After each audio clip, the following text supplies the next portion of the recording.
Typically, I don't pit two games from the same developer against each other because it'd be too similar of a comparison. And if I did, it would probably be an older game against a newer one to show how big of an improvement the newer one is.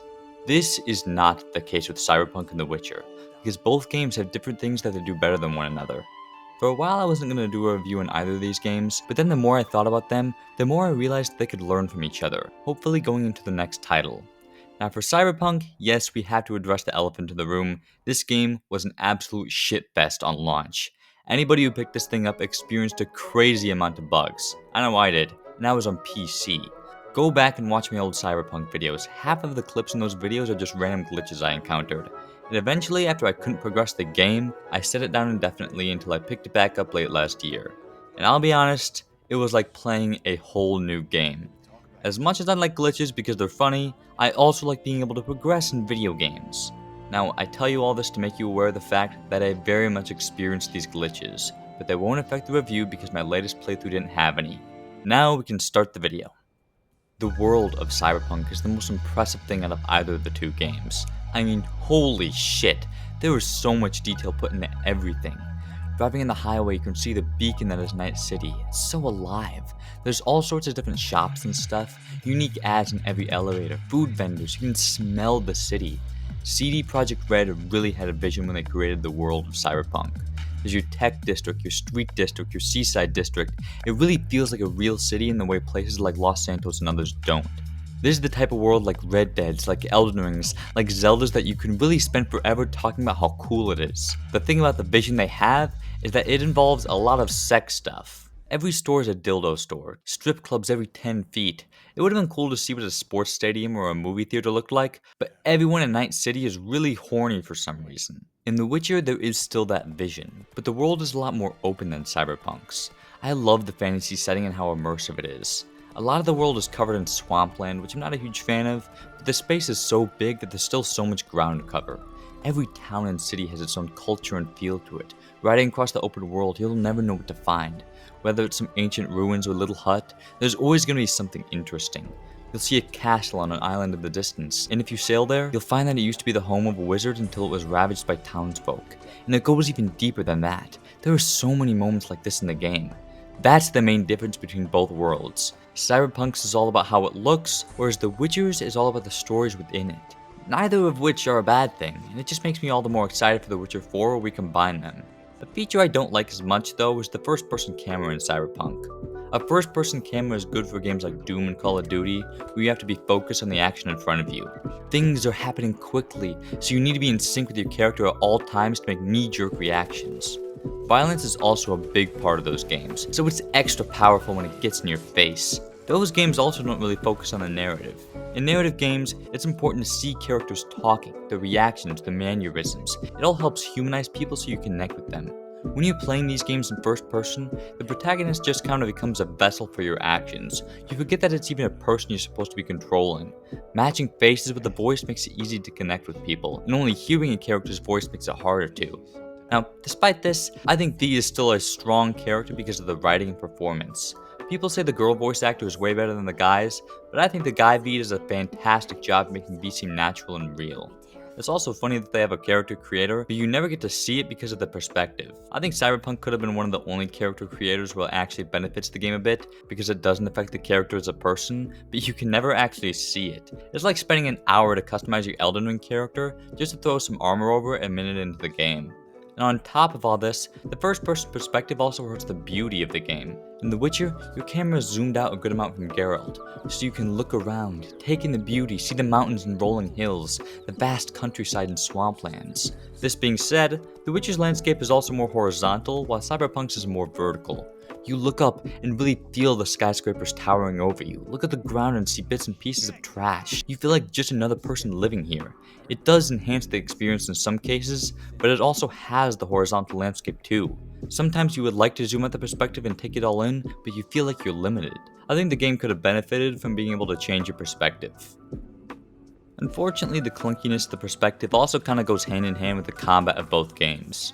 In The Witcher, you have a heavy and light attack, but you also have 5 different spells. One is a shield, one shoots fire, one does some magic field thing, I don't know why I never really used it. Another is the Force, and another is supposed to mind control enemies, but it never works. It seems like you have a pretty large variety of ways to approach your encounters, but every fight you just use the shield and dodge and hit with light attacks. There's some parrying and blocking you can do, but the entire loop gets pretty repetitive considering the game is 50 hours long, and it doesn't really seem like it was made for boss fights either. Again, Geralt is kinda clunky, which is okay for smaller fights, but when you go against larger foes, it goes like a FromSoft boss fight, but you aren't as nimble. It's hard to explain. But Cyberpunk is weird in a different way. The gunfights aren't all that special, just like The Witcher, most of them play out the same way. You just sit behind cover taking guys out, move in, take more out. You almost always have a good amount of ammo, so you don't really ever have to improvise. You're just sitting there spraying lead until it's over. A while into the game I found out that the most fun method of combat was to run around with a really good shotgun blowing heads off and using an aimbot sniper. So basically making it Doom, but not every encounter can go this way. There's also fist fighting, which looks super weird. I hate to rag on the first person perspective again, but damn, boxing in this game looks so whack. It makes everything using your arms weird, especially climbing. It doesn't help that almost every quest and side quest involves long identical shootouts. I didn't do a ton of side content, but the ones I did do, like the gigs, all kind of blended together. You meet some person, they tell you to go and kill a bunch of people in a warehouse, you do that, then it's over. I have heard that there's a lot of interesting side quests, but it doesn't help that there's no motivation to do them. In The Witcher, the side content seems necessary because they give you XP. Both main and side missions have a level suggested by it, so if I'm not to that level yet, I feel motivated to do side missions so I can get up to that level. Cyberpunk could have used this because the only benefit from doing side missions in the game is the money, but I never really found myself needing any. It helps that a lot of The Witcher side missions are really good. They don't feel like missions off a checklist, rather just a real problem I've stumbled across in the real world. There's drama behind them. Even the gig equivalent missions are interesting. And this is a perfect time to bring up the stories for Cyberpunk and The Witcher. The stories for both of these games are very different. It's the most different thing about them, but a through line can be seen with the performances. In performances in gaming, there are two sides, Shenmue and Naughty Dog. Terrible, hilarious voice acting, and naturalistic, lifelike voice acting. CD Projekt Red is about here. It's certainly better than Robot Mode, but it's not quite Naughty Dog yet. The characters are unique and have their own quirks and are fun, but you never feel the need to get to know them more. Both game stories are big, and you're going from place to place meeting new people to help you. So these characters are coming and going and only have a bit to show themselves off. But where in The Witcher it's okay because the characters are more cartoonish and Harlequin, and Cyberpunk you feel like they could have gone a bit deeper. This is not entirely the case with either game. There are plenty of in-depth characters in The Witcher that you get to know, and there are some in Cyberpunk that you feel intrigued by. But there are so many that I can barely remember because of how little of an impact they made on me, even if they were a large part of the story. One that comes to mind is this Asian dude that helps me out. I can barely remember anything about him or why he was helping me. This is reflective of the story of Cyberpunk. The story of The Witcher is that Geralt finds out that his daughter, Ciri, is being chased by the Wild Hunt, so he has to find her before the Wild Hunt kills her. Very simple. Where the story comes in is the people you run into while following her tracks, seeing the messes she's left behind and the people she's affected trying to escape, and the people that try and help you find her. The story of Cyberpunk is that you went on a heist with your best friend to steal a USB drive, but then the heist went wrong, so you have to put it in your brain to secure it. Then a guy tells you that the microchip is killing you, so you have to try and find a way to stop it from killing you. Also seems simple enough, but obviously the stories within this plot makes it infinitely more complicated. While this is an interesting situation, it's not one that can happen in real life, only in this fantasy world. And because of this, a lot of crazy stuff happens that you won't understand without explanation. Ripperdocs, the Blackwall, brain dances, intrusions, cyberware, netrunners, that's just the start of it. All this crazy futuristic shit that requires you to understand how it works for the story. I know what some of it means, but there's so much stuff that they introduce that a lot of it gets lost on me. It makes it so that I never really understand what's going on or why I'm doing something. I remember things I did during missions and characters, but I don't remember what it was for. You get through everything so fast, I feel like you never get a chance to stop and appreciate the world around you. Johnny Silverhand is one of the best parts about the game. I love his and V's dynamic. The back and forth of ideals, you never know which one is in the right. He brings a well-needed anchor to the craziness of the world and story. The entire time you don't really trust him, but then near the end, he starts asking shit like, would you die for him? And I was like, whoa there, partner. What? When did we get here? I didn't want to disappoint him because I like his character, you know, but I do not think there was an arc between them bonding enough to where V would ever die for him. Maybe if I did some more side quests, because the ones I did do seem to include some good Johnny content, but the arcs of your characters shouldn't rely on you doing side missions. When it came to the part where you could choose whether you committed suicide or not, I didn't fully understand the prompt, so I picked the suicide option. And that ending felt like the first time during the game where you and Johnny stopped to take a deep breath and looked around them at the world. They talked about how many people deserve to die just so you can live. And while the main character dying isn't the most satisfying ending, it was the first time where I looked at what I was doing from an outsider's perspective. Now, I did reload the game and do the real ending, which I did like more, but that experience with the first one is what sticks with me more.